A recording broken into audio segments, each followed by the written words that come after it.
We all kind of assume our history books are, for the most part, correct. But what if I told you they were wrong? And not just by a little bit, but by almost 300 years.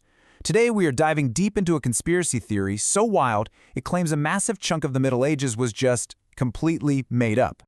297? Just a number, right?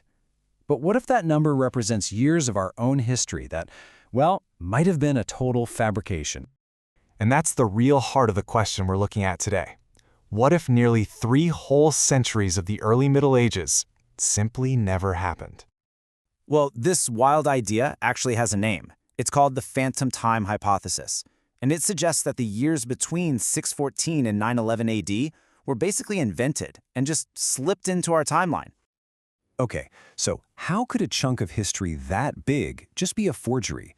The whole theory really hangs on these 297 missing years. So in this first part, let's break down the absolutely audacious claim at the center of it all.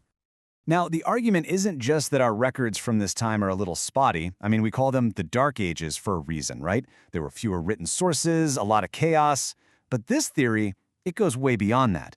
It claims the era is empty because it literally did not exist. We're talking about a gap in time itself. All right, if you're going to just invent 3 centuries out of thin air, someone pretty powerful must have been behind it. Which, of course, brings us to the next big question. Who were the plotters?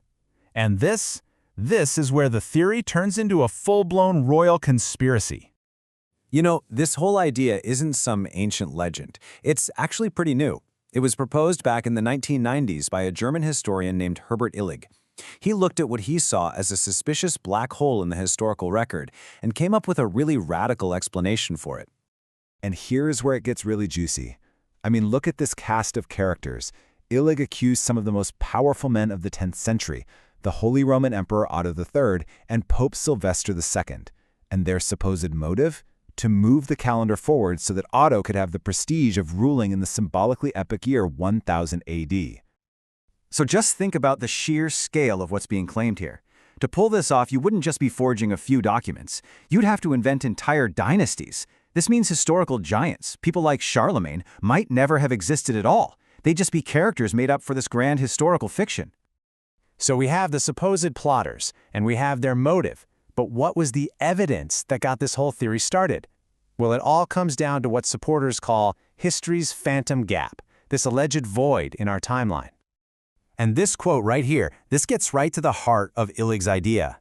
He looked at the relative scarcity of texts and artifacts from that era and, well, he made a huge leap. He decided it wasn't that the evidence was lost over time. He argued the evidence is missing because the time itself is missing. But, like any good mystery, there's a pretty big twist. While this whole theory is focused on a supposed gap in European history, the rest of the world provides a rock-solid alibi for those missing years. Let's call it the global alibi. The first huge flaw in this theory is that it's incredibly Eurocentric. It kind of just ignores the detailed and, really important, unbroken records kept by other major civilizations. We're talking about everyone from the Byzantine Empire and the Islamic Caliphates all the way to the Mayans over in the Americas. And the evidence against it is just overwhelming when you look outside of Europe. I mean, we have documented solar eclipses from Byzantine and Islamic astronomers that match our standard timeline perfectly, and you can't fake the orbits of planets. The Mayan long count calendar, it shows a continuous, unbroken history with no 297-year jump. Even on the ground, archaeologists find this gradual evolution in stuff like pottery and architecture, not the sudden jarring shift you would absolutely see if 3 centuries just vanished. So, the historical and scientific evidence is pretty clear. But that brings us to maybe an even more fascinating question. If the theory is so easily debunked, why do we want to believe it? What's the appeal? It's a really compelling puzzle, isn't it? The facts say one thing, but the story, the story is just too good for some people to let go of. So what is it? What's the attraction? You see, the theory's real power isn't in historical accuracy, it's in the story it tells. It taps right into that deep-seated suspicion many of us have of powerful institutions, like the church and the state. It confirms that idea that history is written by the victors, and then takes it a step further, suggesting maybe they wrote 3 extra centuries just to, win bigger. And that really leaves us with a final crucial question to think about.